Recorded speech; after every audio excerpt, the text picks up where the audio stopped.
नमस्कार दोस्तों, मैं हूँ गोविंद और आप सुन रहे हैं हॉरर कहानी, वो भी मेरी ज़ुबानी। दोस्तों, आज फिर से एक नई कहानी आपके सामने हाजिर है। वैसे तो आपने बहुत सी हॉरर कहानियाँ सुनी होगी, लेकिन मुझे पूरी उम्मीद है कि आज की यह हमारी कहानी सुनकर आपको सच में डर का एहसास होने वाला है। बस मेरी आपसे इतनी गुजारिश है कि आप अगर इस कहानी को पूरा सुनेंगे तो सच में बहुत ज़्यादा मज़ा आने वाला है। साथ ही अगर आप पहली बार हमारे इस चैनल पर आए हैं तो चैनल को अभी सब्सक्राइब कर लीजिए। ऐसा करने से हमारी और आपकी नज़दीकियाँ बढ़ जाएगी और आगे आने वाली वीडियो आप तक आसानी से पहुंच जाएगी। तो ज़्यादा समय ना लेते हुए जल्दी से अपनी कहानी को शुरू करते हैं। भाई, मेरी कहानी ऐसी है। मैं महाराष्ट्र के औरंगाबाद जादव मंडी में काम करता था। एक दिन जब मैं, मेरा दोस्त नसीम, हम दोनों का काम मंडी में ख़त्म हो गया, मैं नसीम को बोला, चलो भाई, काम ख़त्म हो गया, घर चलते हैं। दोपहर का 1 बज रहा था। रास्ते में एक किला पड़ता था। हमने चलते चलते मंडी से चूड़ा खरीदा, थोड़ी बहुत कंटकी लिया और सिगारेट खरीदा और किले के ऊपर जाकर बैठे। हमें नहीं पता था कि उस दिन अमावस है। फिर ऐसे हुआ, मेरा जो दोस्त था वो बोला, शकील, मैं अभी टॉयलेट से आता हूँ।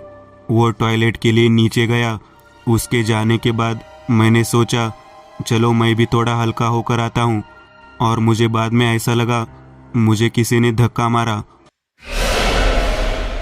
मैं इग्नोर किया, मुझे लगा हवा से हुआ होगा। फिर ऐसे करते करते 5 बज गए। वहाँ पर मेरा दोस्त बोले, शकील, चल अभी घर चलते हैं।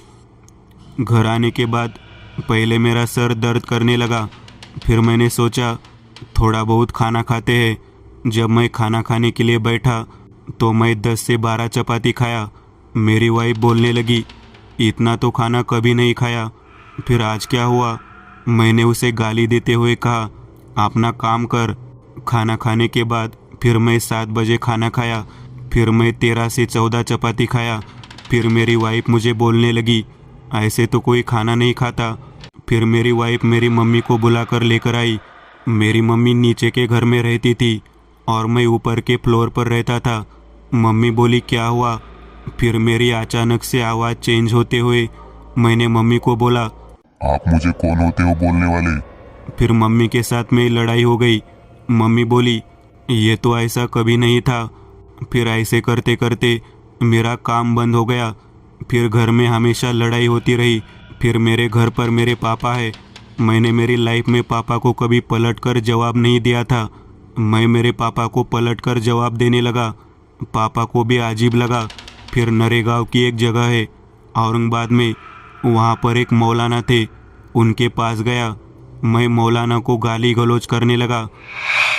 मौलाना ने पहले ही पिताजी को बोल दिया था, इनके शरीर में बुरी शक्ति प्रवेश कर चुकी है। मैं तुरंत इन्हें एक ताबीज़ देता हूँ, पर आगे का बोल नहीं सकता हूँ। मैंने वो ताबीज़ पहनने के बाद कुछ समय के लिए साइलेंट हो गया। फिर एक दिन मेरे गले में से ताबीज़ टूटकर गिर गया। अपने आप फिर से वही प्रॉब्लम होने लगी।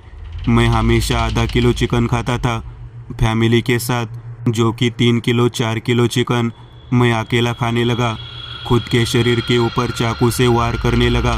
वीडियो की स्क्रीन पर आप तस्वीर देख सकते हैं। बच्चों को मारने लगा, वाइफ को मारने लगा, आत्महत्या करने का प्रयास करने लगा।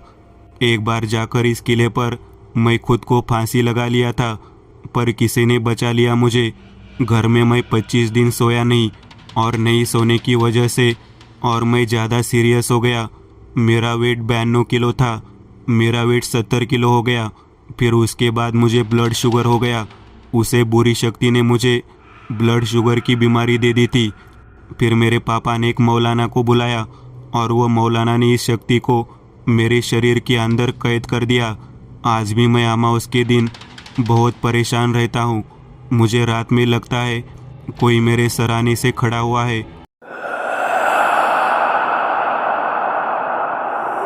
यह मेरे साथ हुई रियल स्टोरी है। दूसरा अनुभव, भाई यह स्टोरी 2021 में घटी थी। हम दो भाई शादी के लिए गए थे, जावेद और मैं, हसनाबाद, जो कि औरंगाबाद से 60 किलोमीटर पर है। धूप ज़्यादा होने के कारण हमने सोचा थोड़ा लेट निकलते हैं। शादी के लिए जाते समय रास्ते में एक गांव लगता है, फुलंबरी। वहाँ पर एक कुआं था और उस कुएं के अंदर एक बस का एक्सीडेंट हुआ था। अब हमें जाते समय हम लेफ्ट हो गए तो हमने सोचा चलो रास्ते में थोड़ा चाय नाश्ता कर लेते हैं।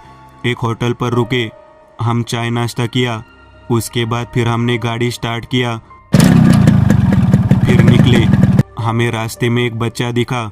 वह बच्चा हमें वहीं पर दिखा जहाँ उस बस का एक्सीडेंट हुआ था कुछ दिनों पहले। अब हमें लगा कोई सही में बच्चा रो रहा है। हम गाड़ी रोककर देखने लगे, वहाँ पर एक नल था नाले के पास। हम गाड़ी से उतर कर गए, वहाँ पर कोई बच्चा नहीं था। हमने बोला चलो यार चलते हैं, कोई वहम होगा। फिर हमने गाड़ी स्टार्ट किया, फिर रास्ते से निकले। फिर चलते समय हमें रास्ते में एक बुजुर्ग ने हाथ दिया। हमने सोचा शाम का टाइम है, चलो उन्हें लिफ्ट दे देते हैं। हमने उन्हें लिफ्ट दिया। फिर थोड़ी दूरी पर जाने के बाद वह बंदा अपने आप गाड़ी पर से गायब हो गया। रास्ते में हम एक छोटी सी बस्ती लगी। हम दोनों काफ़ी डर गए थे। हम दोनों को पसीना फूट गया था और दोनों कांपने लगे। और जो कि हसनाबाद जाने के लिए 2 घंटे लगते, हमें जाते जाते 10:15 बज गए। हम बोले यार 2 घंटे का रास्ता, यह रास्ता कट क्यों नहीं रहा। हम उस बस्ती पर वहाँ पर बैठ गए, एक घर के सामने। वह घर में एक परिवार था। हमने वहाँ पर आवाज़ लगाई, मामा मामा बोल के। वह बाहर आए और बोलने लगे क्या काम है, कौन हो आप।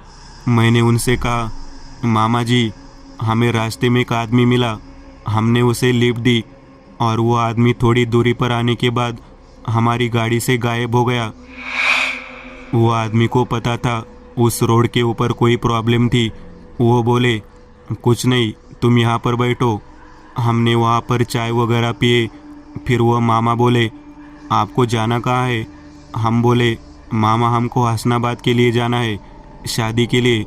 वह मामा ने जब हमको बोले कि आप हसनाबाद को नहीं सिल्लोड में हो, तो हमारे पैरों के नीचे की ज़मीन सरक गई।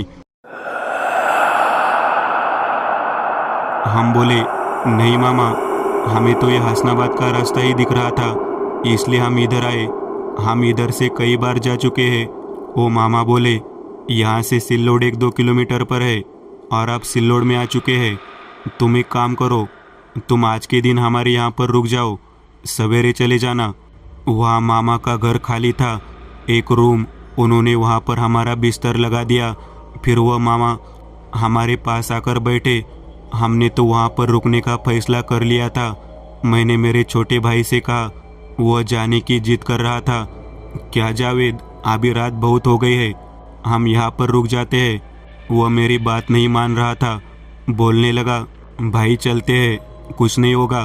और वो मामा समझाने लगे अभी मत जाओ, सवेरे जाना, क्योंकि मामा को मालूम था आज अमावस है और इन्हें चकवा गिरा है।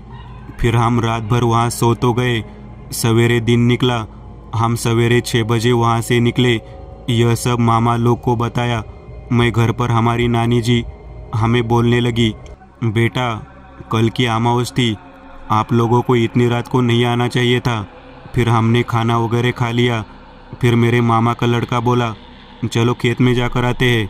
हम जब खेत में गए तो हमें एक अलग ही किस्म की आवाज़ आई। हमने इग्नोर किया। फिर मैंने मामा के लड़के को बोला चलो सेल्फी निकालते हैं।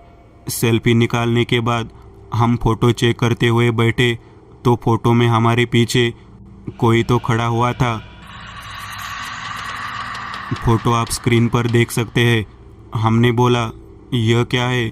हमने सब यह घर वालों को बताया तो घर वाले बोले तुम्हारे पीछे कल से कोई तो लगा हुआ था और यही आपको कल से परेशान कर रहा है। तो यह ऐसी स्टोरी थी। और ये मेरे साथ घटी रियल स्टोरी है। दोस्तों, आज के लिए बस इतना ही। अगर आपको यह कहानी अच्छी लगी हो तो लाइक कीजिएगा। आप में से कई लोग बिना लाइक किए भाग जाते हैं। अगर आपने वीडियो को लाइक किया तो मुझे अच्छा लगेगा और ऐसी ही डरावनी कहानियाँ बनाने के लिए मुझे एनर्जी मिलेगी। तो लाइक ज़रूर करिएगा और अभी तक आपने चैनल को सब्सक्राइब नहीं किया तो तुरंत सब्सक्राइब करिएगा और बगल वाली घंटी को दबाना ना भूलिएगा।